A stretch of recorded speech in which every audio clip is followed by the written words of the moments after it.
Again, good evening po para sa atin. Pag-aaralan po natin yung pong kasaysayan ng Conservative Baptist Association. Medyo madidiscuss din natin dito ang ilang mga bagay tungkol din sa organization ng Baptist, no? Noon at saka yung kung paano rin sila nagkaroon ng presence, no? Dito sa Pilipinas.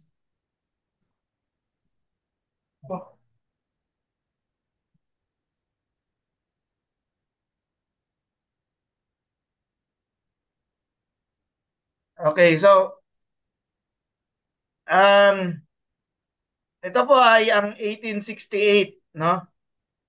First Baptist Church, Doylestown in Pennsylvania ay nagdiwang po ng 175th year. Again, 2022.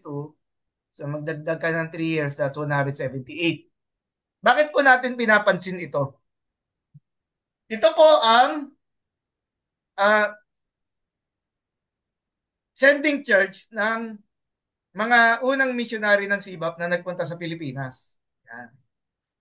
So kung ito po yung, kung ang church nyo ay merong mother church at merong lola, ito po yung lola ng lahat ng lola ng lahat ng lola, no? Yung sila Bill Simons po ay galing sa ano na to, sa church na to sa ano, First Baptist Church sa Doylestown sa Pennsylvania. So, Baptist movement, saan ba sila nanggaling, no? Baptists would argue that their defining practice, the baptism of Christian believers by immersion, represents a recovery of ancient Christian tradition. At ang citation nila, yun daw ginawa ni John the Baptist ay lubog, no? The baptism of repentance for remission of sins. So yung the baptism of new believers was standard practice among Jesus believers, pati yung sa Ethiopian eunuch. So the practice of infant baptism appears to have begun as an emergency measure for small children at risk of dying, na dahil nga yung bata ay may sakit, ang naging um, gano'n nga, yung parang bang, syempre, yung lahat naman siguro na magulang ang panalangin, gumaling sila, gumaling yung bata, ay ano, no, binabaptize ng ano, no, sa ganitong paraan, no? Ayaw nilang mamatay yung bata nang hindi nababautismuhan. From the second to the fourth centuries, infant baptism, especially in cases of dire illness, became more common for the children of Christian parents. No? So ito ay nagpatuloy na, kumaga, napakatagal na na-practice na ito, yung infant baptism. Ngayon sila Martin Luther at saka yung Reformers opposed the Roman Catholic Church. Pero ang mga Protestants ipinagpatuloy nila ang infant baptism. However, do sa ano, yung Anabaptist were some who question the baptism of infants at approved nila that only adult baptism or believers baptism ay ano, ay yun daw ang katanggap-tanggap. Kaya ang infant baptism ay hindi nila inaccept, kailangan daw ay adult na, no? Kaya nag-open sila ng rebaptism doon sa mga galing sa ibang groups ay nire-rebaptize nila. Yun sa Baptist movement existed in 16th century, mostly among the English separatists, no? Members of a radical branch of Puritanism. So itong Puritans na to believe that they should reform or purify the Church of England. Tandaan natin, ano nangyari? Ang Protestants ay lumabas sa Roman Catholics dahil ang tawag nila ay gusto nila ng reforma. Reforma. Now, yung Anglican Church ay humingi din sila ng reform, kaya sila nagkaroon, tayo sila ng sariling grupo. Ang pangalan nila ay Puritans. Okay? Yung Puritans mula sa Church of England, ito po yung naging grupo na pinanggalingan ng mga English Baptists. Okay? English Baptists.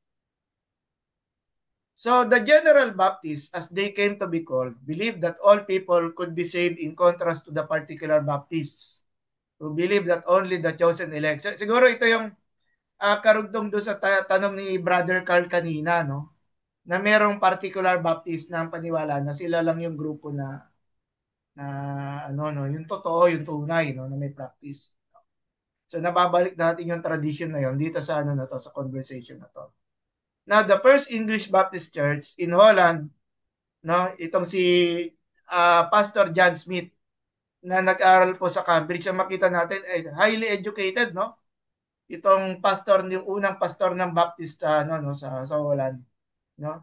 He served as a priest sa Church of England in Lincoln, even though local officials know of his Puritan leanings. When they heard him, si Smith's preaching earned him powerful enemies. Very, very, no, kasi very engaging na si John Smith ay nakapag-aral and at the same time Puritan pa.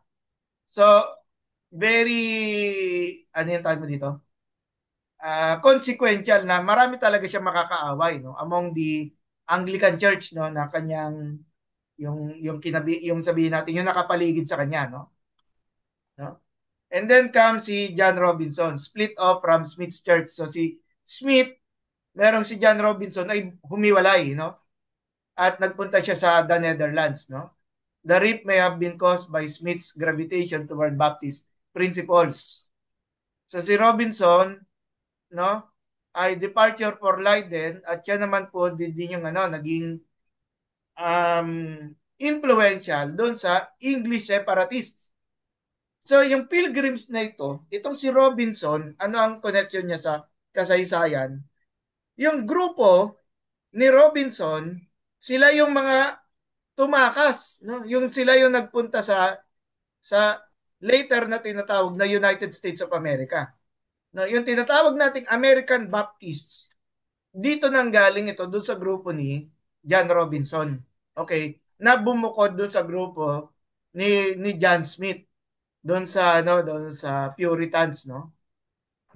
At ito ay sila ay yung grupo na to ay sumakay doon sa Mayflower no, na pangalan ng barko noong 1620 at nagtayo sila ng colony sa Plymouth, okay?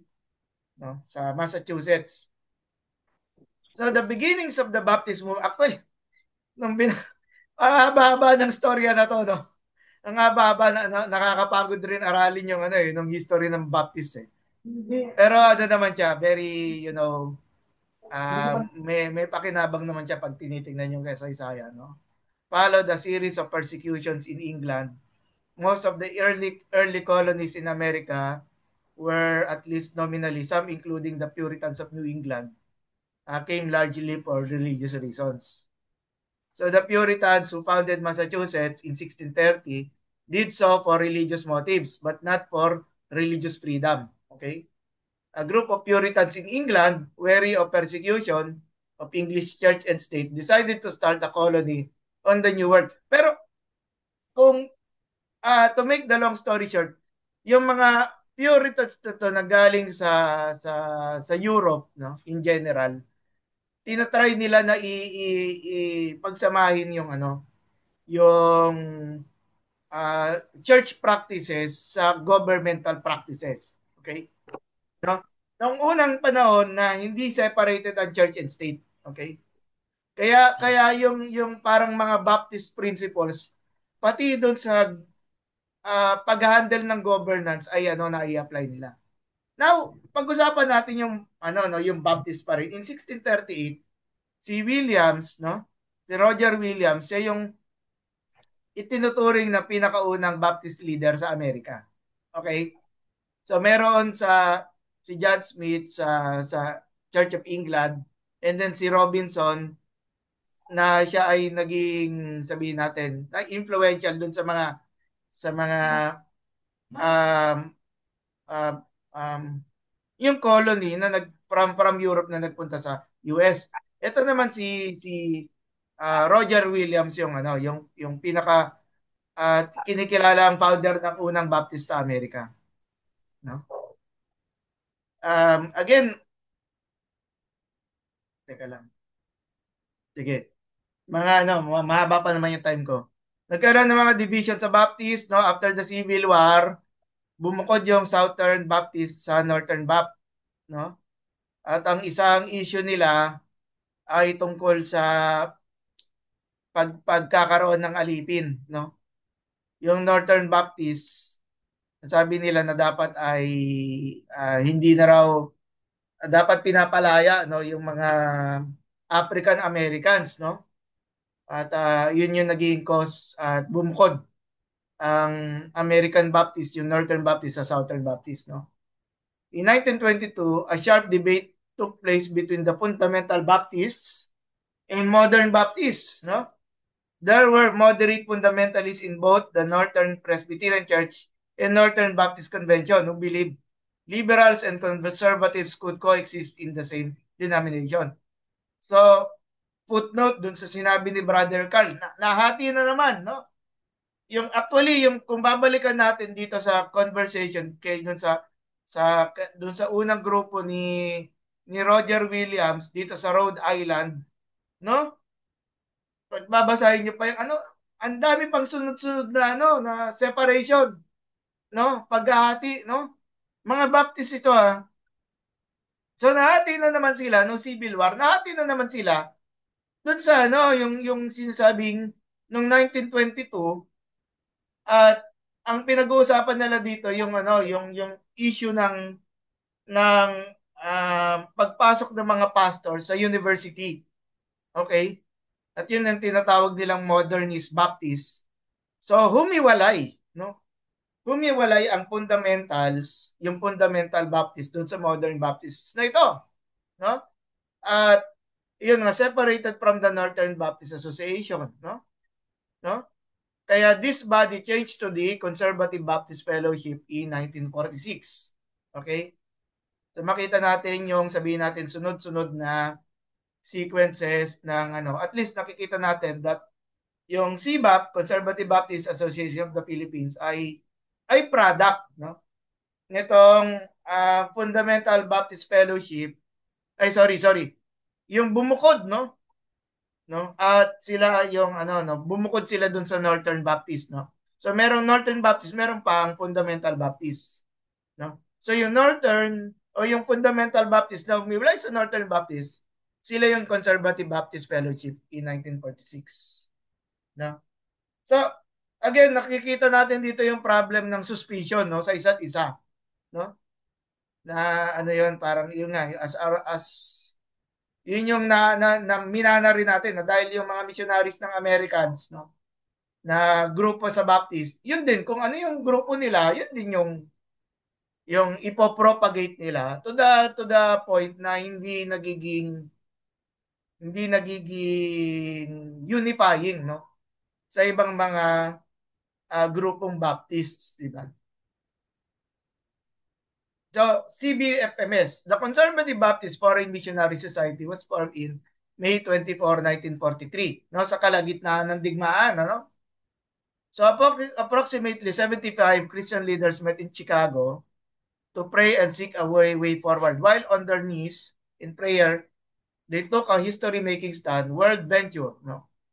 Then known as the Conservative Baptist Foreign Mission. Ang pangalan po ng missionary arm ng Conservative Baptist of America at maging ng Pilipinas ay yung World Venture. So nag-exist pa rin yan sa ngayon. It was born and incorporated that year to assist churches in training, sending, and supporting missionaries with an unwavering commitment to the authority of the Bible. So kung meron kayong mga membro sa church within CBAP na gusto maging missionary, no, lumapit po sila sa World Venture.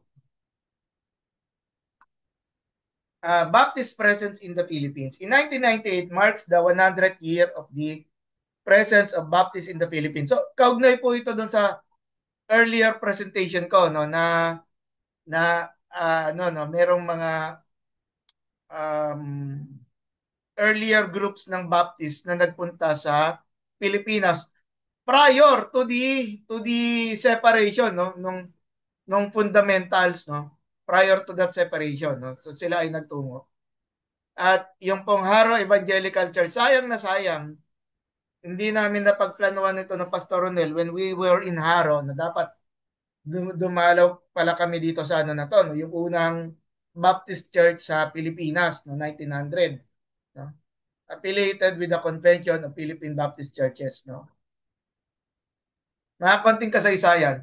On February 28, si Dr. Eric Lond at si Braulio Manican of the American Baptist Missionary American Baptist Missionary Union arrived in Iloilo. Nakita niyo po, bakit Iloilo? Because of the committee na yung mga Baptist po ay sa Western Visayas nagtungo. No? Meron din po tayong presence ng yan sa Cebu. No? They founded the church at Castilla Street in Haro, Iloilo. At the same time, si Lut at saka si Manikan, dahil sa kanilang efforts kasama ang mga unang mga baptized na Filipino members, nagtulong po sila para i-translate ang Hiligaynon Bible, no? Yung Abagong Katipan at saka yung ang Daan nga Katipan, which is the Old Testament. So, very yung nabanggit kanina, no, na isang benefit ng American um, Protestantism, yung presence ng American Protestantism is Bible translation, no? Na nagkaroon po ng freedom na ang mga Bibles ay naisasalin po sa wikang Filipino. No? So ito po yung larawan ng Haro Evangelical Church, no? At sayang na sayang nandoon na kami pero hindi pumasok sa aming ano, no, itinerary na dalawin itong Haro Evangelical Church. At pag-usapan naman natin ngayon yung tungkol sa CBAP.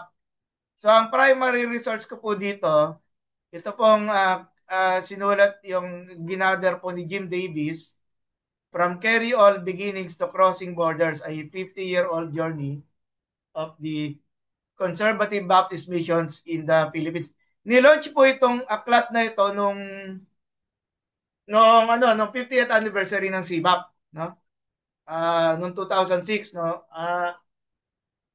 Kung sa Araneta Coliseum yata ito ginawa, kung tama ako. Ang problem nitong book na to, nag-iisa na lang itong book na to sa yung copy na to sa CBAP na ano, no, CBAP na guest house, no. Kaya nahiram ko po ito, antigo. Nag-iisa na lang, no. No? So ito po yun, no, everything dito ay kinuha po dito sa material na to. Ito po si Bill, tsaka si Flossie, at tsaka si Russ Simons, yung bata, no. 1948, yung time na yon. Again, yung First Baptist Church sa Doylestown, no, ito po yung sinasabi ko na naging representation nila no nila Bill Simons, no. Galing po sa church na to at kung yung nanay po nito ay New Britain Baptist Church pa, yun yung pangalan. Ngayon, ang original plan nila Bill and Flossie Simmons, malaking impluwensya sa kanila si Hudson Taylor na nag-mission po sa China, who devoted his life sa China, na impluwensyahan po sila Bill and Flossie Simons rather, na pagkatapos ng gera, nagtungo po sila, ang gusto nilang i-reach out yung Nosu people, no? Isang tribe sa China, no? At yung nga, the Conservative Baptist Foreign Missionary Society, yung pinag-uusapan natin kanina, no? Na later ay naging World Venture, sila po ang nag-send kay Bill and Flossie Simmons patungong Nosu tribe dito sa China, in the mountain ranges of southwestern China, no? These people did not have the Bible in their own language. So, Bill Flossie and Russell went to Western China in September 1948.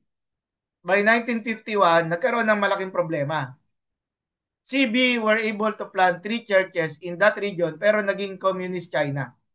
No? At ang nangyari, pinalayas ng communist China lahat ng foreign missionaries, including na yung mga Baptist missionaries na ito.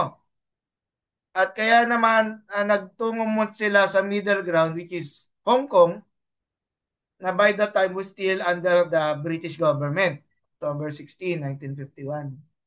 In other words, tumigil yung missionary activities na nila Bill at saka Flossie at saka Russell Simon sa sa Nosu, no? At nanalangin sila na ano ang dapat nilang gawin kung nagsarado ang China. Ano ang dapat nilang gawin? Ang una nilang panalangin sa Diyos ay sa Nosu. Inalaw naman ng Lord, no? Sila ay magkaroon ng 3 churches doon. Pero walang choice kasi doon sa Chinese sa government ay they receive muna, may nagpadala ng mail sa kanila na tumungo muna sila sa Manila. Tulungan nila ang isang uh, activity dito sa China, um, sa Manila nga, mga Chinese, request ng mga Chinese Christians. So as early as December 1951, Bill Simons had already begun to develop a vision for a church planting ministry in the Philippines. No? Tapos the committee agreement of the 7 Protestant missionary organizations was in place. Yung sinabi ko kanina, no? Na merong nakahati-hati ang Pilipinas, ang mapa ng Pilipinas, kung saan pupunta yung mga missionary organizations. In 1954, Bill surveyed the places where they will conduct missionary work.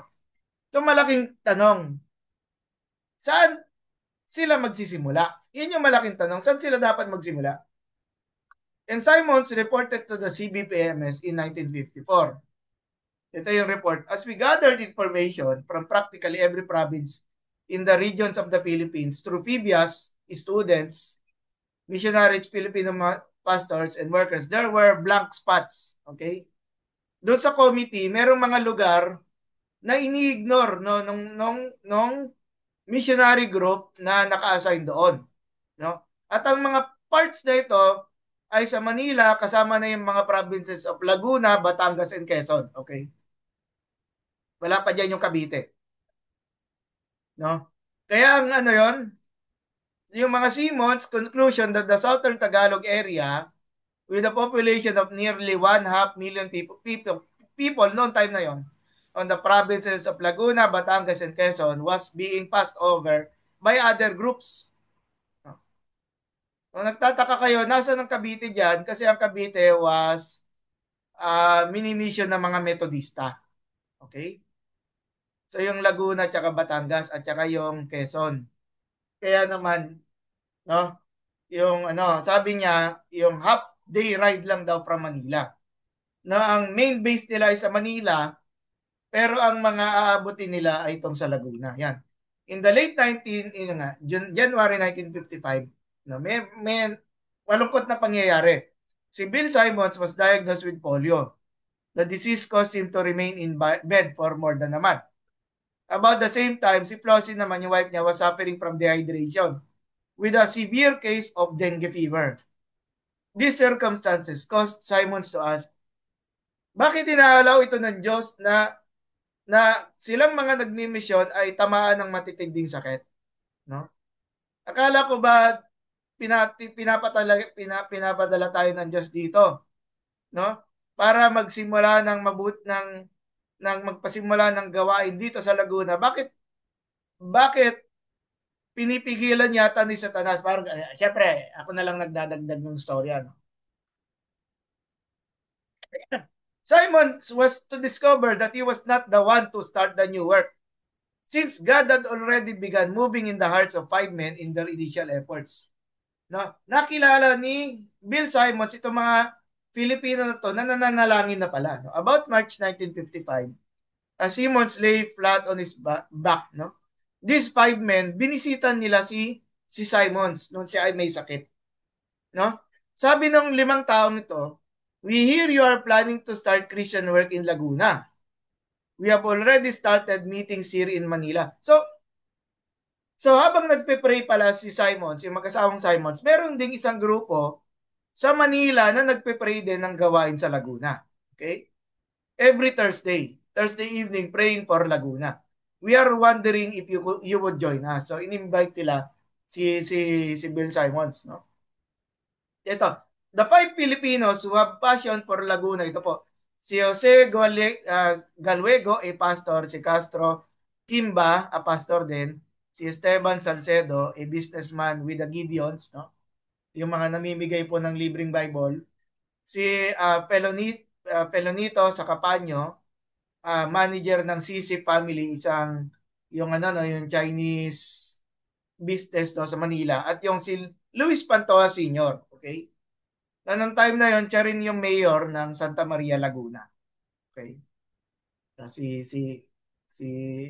Luis Pantoja Sr. True, tagal tinitingnan ko yung oras ko. Through the Bible study and evangelistic efforts of Galwego Kimba at Pantoa. A nucleus of believers was formed of sa Santa Maria, Laguna. By May 1955, the Santa Maria Evangelical Baptist Church was born. Ito po ang unang conservative Baptist church sa Pilipinas. A church had already been born while Simons was learning to walk again. Ayan. So, dito sa time na to, no, praise God, si Bill Simons, siguro pati si Flossie, nakaka-recover na sila, no? At itong, yung, yung pagkakasakit nila, yung mga questions nila, ito ang naging, sabihin natin, breakthrough, no? Yung tulong nitong mga lalaki na to na nanalangin ng gawain sa pamamagitan ng Bible study. This was God's confirmation that the ministry to Laguna was the right choice, no? At si Beulah Heaton, the head of the Christian Education Department ng PBIAS, no? Noong time na yon, she decided to move sa Laguna. At meron siyang sinama na graduate ng PBIAS na si Rosalinda Ison para matulungan yung paglawak, no, ng gawain sa Laguna. So ito po yung larawan, no? Yung Santa Maria Evangelical Baptist Church, no? Established po noong 1955, no? Kung tama po ako, nandiyan si Luis Pantua Jr. at si ano, no? Uh, si si Bishop Noel, no? Pero bahala na lang po kayo. Alamin niyo na lang po nasaan sila sa picture na ito. From their home in Santa Cruz, si Hiton at saka si Ison, yung si Rosalinda Ison, established a strategic base for the church planting trust to reach all Laguna, Batangas, and Quezon. Simons regained this. So tinutukoy natin dito yung nadadagdagang workforce, no, na meron po, no. Simons regained his strength through physical therapy. He began to meet for prayer with the 5 men who had a burden for Laguna. Every weekend, si Pantoja, Sacapaño, Galwega, Quimba, Salcedo, and Simons and students from PBIAS would travel to Santa Cruz and be hosted by Hiton and si Ison. From there, on Saturdays and Sundays, they visited many of the towns. So, yung mga estudyante ng PBIAS, no, ay sila rin yung naging kabahagi, no, ng church planting efforts dito nga po sa Laguna, sa mga lugar sa Laguna, no, mga holding evangelistic meetings at saka Bible study. So CB Mission in the Philippines, having completed the nationwide survey in 1955, Simons recommended to the CGPM FMS board that the provinces of Laguna, Batangas, and Quezon be opened as CBMS field. At naalala ko pati ang ano, no, yung sa Lucena, no, Lucena Baptist Church ay naging bunga ng mga programa na ito, no. In December 1955, two missionary couples came to the Philippines, si Robert and Marjorie Skivington at si Vernon at saka Bonnie Carby. So sila rin po ay additional workforce mga missionaries na galing sa CBFMS, no? At tinulungan nila ang gawain at naghati po sila yung pong mga missionaries, nag-organize sila ng Conservative Baptist Mission. Kasi nadadagdagan nun, lumalaki-laki yung mga iglesia at si Bill Simons yung chairman. At noong 1956, yung sila Vernon and Bonnie Carby, nagtungo sila at para sa Santa Cruz naman at tinayo nila yung gawain sa Santa Cruz. No? As a result, ito po yung mga nadagdagan. 5 conservative Baptist churches na mayroong mga kanya-kanyang established na leadership, no? No? Sa Santa Maria noong 1955, sa Lumban noong 1956, sa Pagsanhan noong 1957, sa Victoria noong 1957, at saka sa Paete noong 1957 din po. These churches formed the nucleus for what would be called in 1950 the Fellowship of the Baptist Church in Southern Luzon. No? Later, the name was changed to Fellowship of Laguna Baptist or PELABAP kasi nga po mga Baptist sila na provincial pa lamang, no, within Laguna. And then si Mr. Max Isla and Mr. Constantino planted a church in Paco. Ito naman yung naging Metropolitan Baptist Church. Okay? 1957, no? At si Jim at saka si Sylvia Cook, nag-open sila ng Bible study sa Quezon City. Ito naman yung naging capital city, Baptist Church, no? Noong 1959. And then of course, in December 29, 1961, sa Pagsanan, the Conservative Baptist Association of the Philippines was born. Si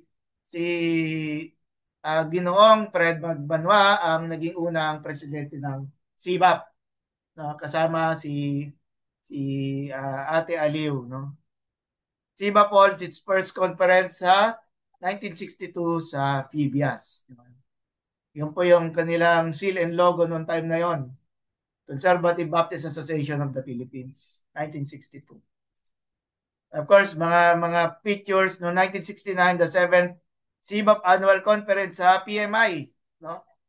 Sa Silang Cavite. No? So ito po na nasabihin natin lumalago at nagiging mas malakas ang missionary organization ng Conservative Baptist. Mga ilang program, no? So meron sila noon Operation 200, no? Take note, no, yung Vision 2025, no? Kasi 2025 na yon, which is the culmination of that vision. Anyway, nag-start sila sa Operation 200 noong 1968 to 69, no, nag-move sila 21 local churches at ang gusto nila ay magkaroon ng 1,500 members. The goal, Operation 200 is to reach 200 churches by from 1971 to 1981. Nung dumating yung 1981, hindi sila nakaabot sa 200 churches. Pero, lumago pa rin yung, sabihin natin, ginanahan yung mga churches na ito na sila ay mag-church plant intentionally. Again, I'm using the word intentional. No, kailangan intentional discipleship, intentional gospel proclamation, intentional church planting. No? But the members ay nag-increase from 1,500 to 10,000 to 45. That's, syempre, ang laking ano na to, ang laking increase na to, no? With an average of 87 members per church. So very positive yung naging resulta ng Operation 200. So muna dito ay yung tinatawag na Harvest 20,000, no? 1982 hanggang 1985. The goal is to double the membership, no? Previous membership was 10,245. The goal was from 10,000 to 20,000, no? By 1985. At ano pong nangyari, nalagpasan, no? By the grace of God. Parang masarap pumalakpak, no? Within yung 1982 to 1985 ay ano, no? Statistically nalagpasan yung target na Harvest 2,000. At ang sumunod no naman ay ang Mission 6,000, 60,000. Okay? Mission 60,000 no 1986 na which is pagkatapos ng ano no ng EDSA Revolution hanggang 1990. The projection was to triple in membership. The 4 years ended but CBAP was far from reaching its goal. Nevertheless, ang pinakamahalaga nito, napa-fire up no yung nahahamon ang mga kapatiran para sila ay humayo talaga at magbahagi, no. So, ito naman yung Vision 600. Pagkatapos ng 1994 hanggang year 2000, the goal is to reach 600 CBAP churches by 2000. Okay? Ano nangyari? The vision was launched in December 3, 1993. At the end of Vision 600, ay nangyari po, sabi ng ating dating General Director, si Reverend Atienza, God gave us an additional 147 congregations for a total of 347 na representing an average annual growth rate of 8.2% in 7 years. So, 347 at yung target na 600, malayo pero hindi siya talunan, okay? Malaki ang naging sabihin natin challenge, no? Of course, ano pa nga ba? Vision 2025, di ba? Which is tantadadan year 2025 na po ngayon. So, yung launch po ito November 9, 2007. At we envision, ito po yung statement ng Vision 2025. when vision, strategic, and significant presence in all cities and municipalities of the Philippines.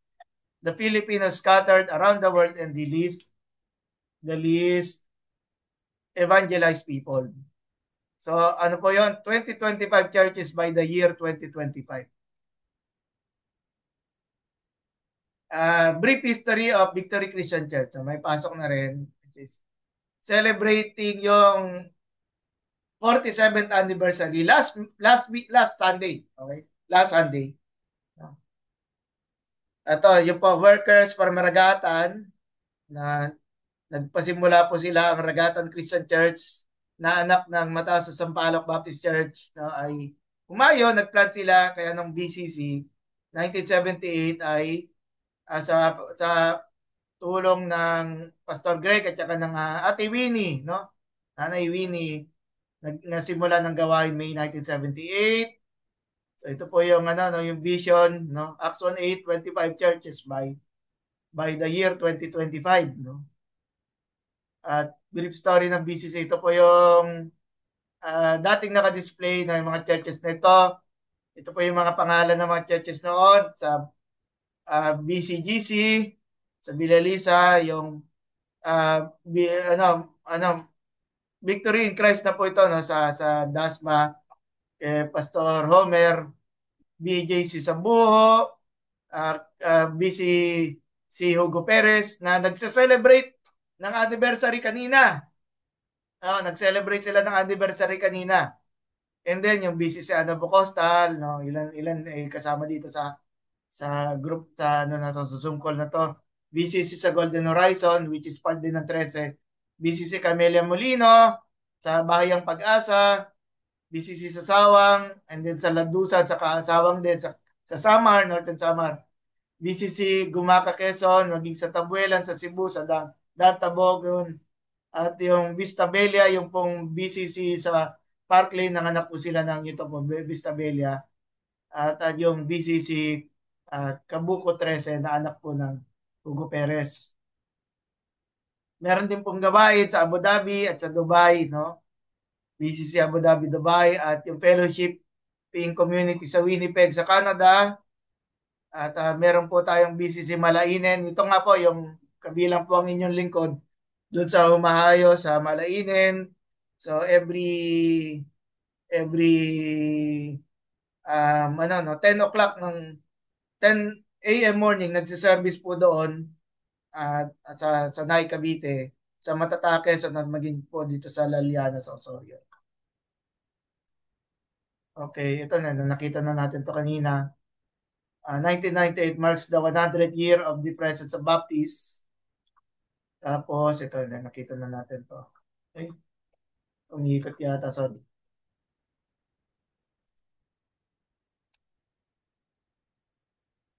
Medyo imumove ka lang Nagkaroon ako ng problem sa copy and paste dito. Kaya lumaki ng ganito. Okay. Yan.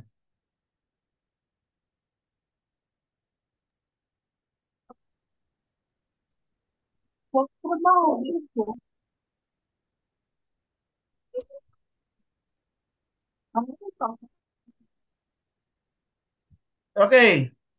So guide question po. Sa tayo dito. Okay. Sa natitira nating oras, ano ang kahalagahan ng nalalaman natin ng kasaysayan ng ating organisasyong SIBAP? No? Magkapareho kaya ang SIBAP noong nagsisimula sila sa SIBAP ngayon? Kung oo, ano kaya yung mga pagbabagong ito? Pero medyo mabigat yung question kasi walang matandang pastor no?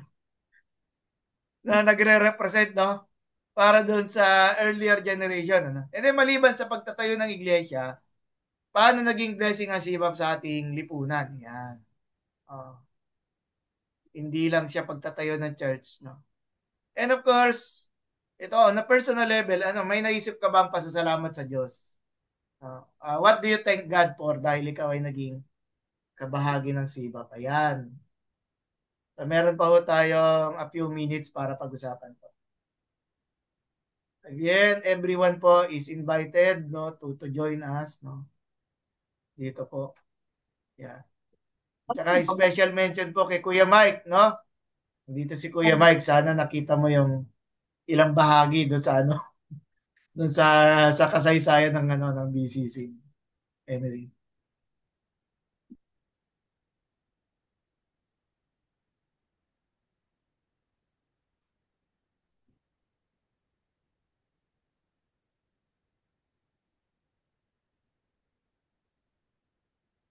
Maganda yung pa sa pabrika eh. Kahit na panggabi, 6 na, 8 oras na. Tapos may light differential pa yan. Unmute muna kita, Brother Carla.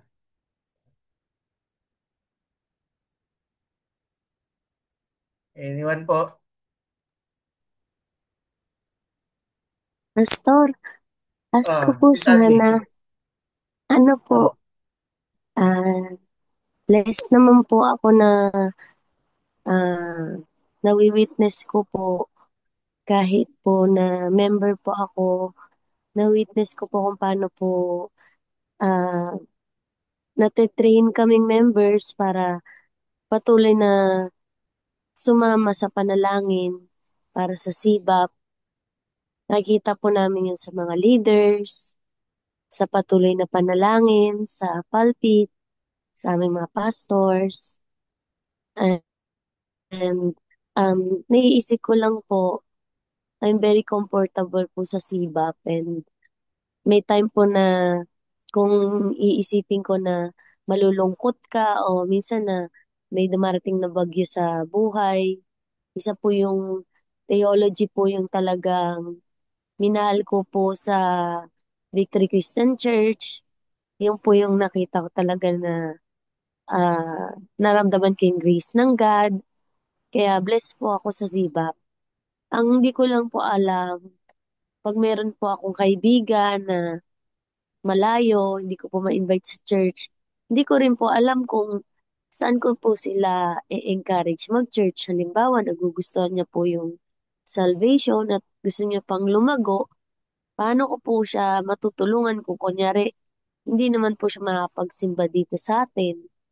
Halimbawa, mga taga Maynila, meron po bang directory kung saan po pwedeng ituro yung mga kaibigan ko po na yon. Or kasi po nangyari naman po dun sa kaibigan ko na yon, sinusundo po siya from Maynila to Batangas kaso umalis na rin po siya doon kasi hindi niya po gusto yung ano yung meron po kasi silang parang prophet. Eh hindi ko naman po alam masyado yung sa mga ganun sa ibang denomination kaya nagpe-pray na lang po ako. Like, paano po yung mga kaibigan ko na gusto ko rin po silang i-refer? May simbahan po ba ako na safe na masasabing pwede silang magsimba doon? well, ano, no? Tama ang sa question mo, no? Directory, no? At in a way, ang hirap kasi mag-endorso ng hindi mo kilala, di ba? Di ba? Ang ano yun, i-endorso mo yung kaibigan mo sa isang church na hindi mo kilala. Ganun talaga yung mangyayari. Kagaya ng sinabi mo, atin ng ganyan, parang ano yun, tapos hindi rin magugustuhan later on. Ah, maganda, ma-invite again, pero siguro makiko-coordinate tayo doon sa nasan ba sila, di ba? Kasi ang tendencies natin diyan is magbanggit tayo ng church na hindi necessarily sibap. Ang mahalaga malapit sa kanila, di ba? Ang mahalaga within reach sa kanila. At with regards naman kasi sa tao, hindi naman sila pagmamayari ng sibap, di ba? Sila ay nasa kamay ng Panginoon at wala rin naman masama kung mag-recommenda tayo. Okay? I-Google Map mo, di ba? Nasaan ka ba malapit? Tapos i-Google Map mo, ano bang church ng SIBA pa malapit doon? Natutulungan tayo ng technology para magkaroon tayo ng referral. Pero again, nakakapag-refer tayo ng SIBA pero hindi rin naman natin talaga lubusang kilala. Nandun na rin lang naman yung pag-asa natin na Pag dumako sila doon sa isang church na kapatiran sa CBAP at nawa, magustuhan nilang magpatuloy doon. So, pero again, yung individual kasi ang dapat sumagot nun. Individual. Thank you po. Hmm. Yung sa ating mga ano, again, bawat isa yun, no? Everyone is welcome. No? Kahit nga yung number 4 question is pwede nyo pong i-consider.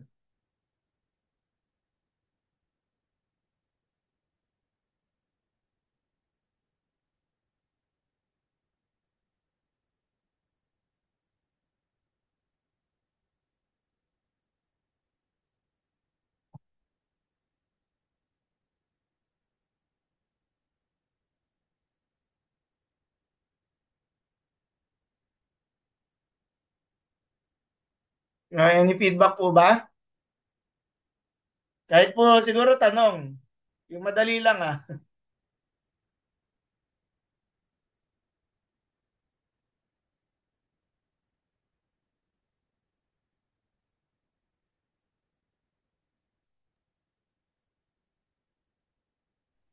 Pastor Don, ako na po. Yes po, Pastor Jun. Apo. Isa unang tanong po, mahalaga po na malaman natin yung kasaysayan ng ating organization, CBAP. Kasi po, para masagot natin yung tanong na bakit ka CBAP? So maganda po ngayon ay naging detalye po talaga yung pagkaalam ko ngayon. Bakit ako CBAP? Tapos dito po sa magkapareho kayang CBAP nung nagsimula sila sa CBAP ngayon. Isa lang po na obserbahan ko, Pastor, kasi ako po ay 1979 nasa CBAP na po ako. At isa pong aktibong gawain ng CBAP noon yung mga youth camp, at nakadalo po ako ng youth camp sa Nagcarlan, Laguna pa. At yung mga matatandang pastor pang nandoon, sina Pastor Macale, marami pa po. Isa pong nakita ko, ang CBAP po noon ay yung ano po sila, intense yung kanilang paghamon sa mga magpapastor o papasok sa full-time ministry. Napansin ko po noon, maraming mga kabataan na nagko-commit po para sa magpastor. Ngayon po parang medyo na iba. Parang ngayon po ang hirap na iilan lang yung nagko-commit. So, yun po yung nakita ko na ano sa SIBAP. At yung kanila pong yung gawaing pagmimisyon, ganun ka-intense po. Kaya naging blessing po ang CBAP sa maraming lipunan kasi nung unang panahon, marami pong natayong church. Kasi ganun po ka-intense po yung mission work, yung pagmimisyon, tapos yung intense na paghamon ng mga bagong magpapastor. At maraming kabataan po. Naalala ko po, yung batch ko sa camp, mga high school pa lang mag-graduate pero nag-commit na sa college, doon na sila sa Bible school, sa PBIAS, sa PMI, ganun po. At yung number 4 po, may naisip bang pasasalamat sa Diyos dahil naging kabahagi ako ng SIBAP? Opo, marami akong pasalamat sa SIBAP kasi una po yung katatagan ko sa pagkaalam sa doctrine. Matibay po ang yung pagdating sa teolohiya ng doktrina, especially sa salvation. Doon po ako kumbaga naugatan ako doon sa SIBAP. Kaya hindi po question sa akin yung assurance of salvation. At naging kabahagi ako ng pasasalamat ko rin po yung pagtuturo kung paano tinuturo ang Biblia na na-adapt ko po ngayon na yung expository po. Talagang ang SIBA po ay kumbaga batikan po yan sa pagtuturo na hindi po yung talon-talon lang. Talagang ina-expose po yung expository po yung pagtuturo sa Biblia. So yun lang po, Pastor. Salamat po. Yes, salamat. Thank you for sharing yung life mo rin po, Pastor. Thank you. Pastor Jun.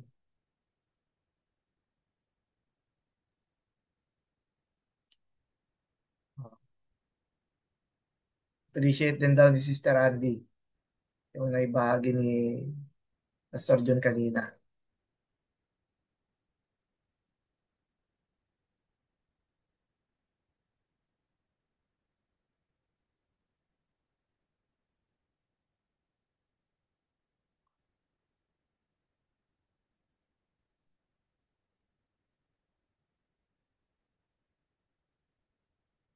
Wala na po ba? Siguro. Oo, kasi Sunday ngayon, ano, ramdam niyo na rin yung pagod siguro. Lahat tayo ay galing sa mga ministry. Lapas. Ayun, si Kuya Belmer. Oo, Kuya Belmer. Ang ibang tanong. Ah, sige, Sige, ibang sige. tanong. Sa Opo. BCC. Kasi, di ba sa Unidas, hindi ko inaano yung ano ha, sa BCC natin. Kasi naroon naman tayo. Kasi sa Unidad, di ba pa yung practice yung palitan ng mga destino. Bawa, Hmm. kilala niyo mo si Pastor Alma, parang malilipat yata eh. Yung mga palitan ba ng destino, hindi practice sa atin yun. No? Ano din, Hmm. ah, Kading.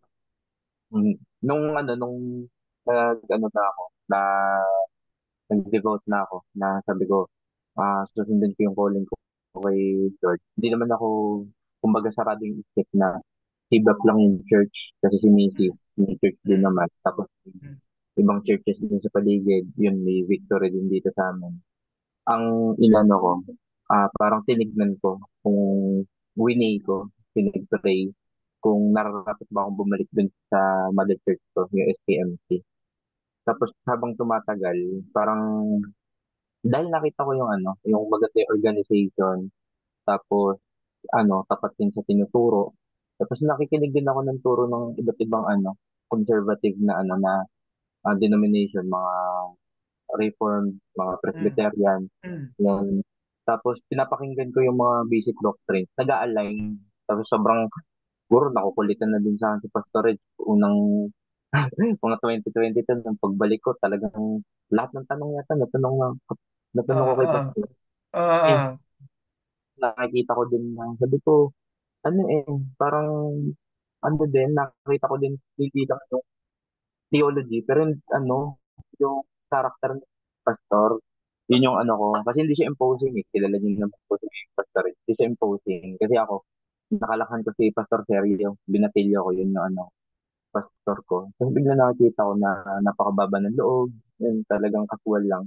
Doon ako na ano, sabi ko anong meron. Tapos nang inaral ko, tapos nakilala ko din yung ibang, ano yun, yung pagpasok ko din sa Bible School nung nag-certificate of church ministry, kinilala ko din yung mga ano, nakakasama ko na mga pastor, mga brothers, yun yan. Natuwa ako. Tapos sabi ko, kaya pala ano, sa ibang churches, parang lahat ng bagay pinagtatalunan. Pero dito, hindi. Parang laging tinitignan kung sino yung nabibigyan. Tapos parang kung sino yung tutulungan, mga ganang gawain. Doon ako, ano, yun yung napagpasalamat ko. Tapos habang tumatagal na sa ngayon, for observation pa rin po ako, tinitignan ko pa din kung magtutuloy ba ako sa ano, sa pastoral o hindi, or kung ano man ang tawag ni Lord, eh, nakikita ko yung karakter, sobrang importante. Yun yung nagpapasalamat ko kasi sobrang daming pastor na nakilala ko. Hindi lang yung mga pastor ko, kayo, si Pastor Dan, yung ibang mga pastor na nakakasama ko sa ano, sa mga klase. Ano, hindi lang basta theology, hindi lang word of God, yung character, yun yung sa tingin ko na sobrang ganda na na-develop. Tapos, yun din yung kailangan ma-develop dun sa tulad ko na ano, na tinitingnan nga kung gusto mag-pastor. Yun lamang. thank you very much.